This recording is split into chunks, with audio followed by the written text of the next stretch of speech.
Hi, Selena So Quackenbush here. So it's a pretty long assignment, so I wrote it all down. I'm going to read it to you now regarding the philosophical orientation. The Philosophical Orientation Questionnaire in the Resonant Leader by McKee, Boyetsis, and Johnson in 2008 states that my top orientation is the human operating philosophy, which states that I look at relationships first and foremost, and that the activities I tend to choose to participate in are those where I've considered the impact my participation will have on those around me. My second orientation is the intellectual operating philosophy, where the activities I choose would be to determine how something functions or works. I scored the lowest in the pragmatic orientation philosophy, which is participating in an activity for an end cause. I rated a 7 in that area.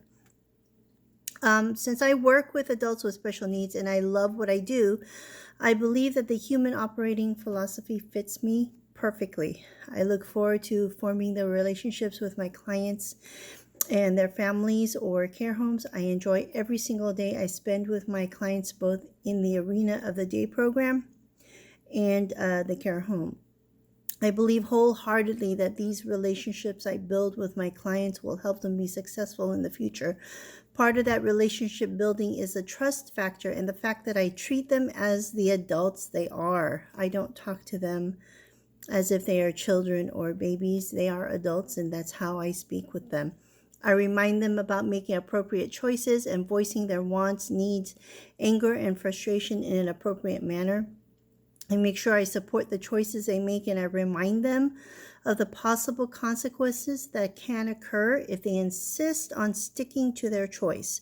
Sometimes not good stuff comes from some of the choices that every single one of us makes, normally developing or developmentally developing.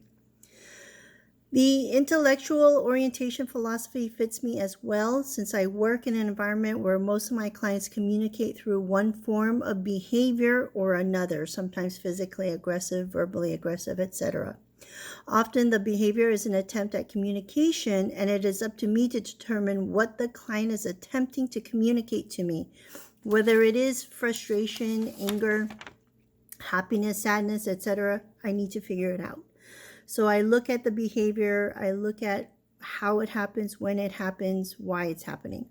This intellectual orientation then leads me right back to the human orientation, because I do not want my clients to continue to suffer, and I want to help them find a more functional way to communicate in order to improve the quality of their everyday life. Thanks.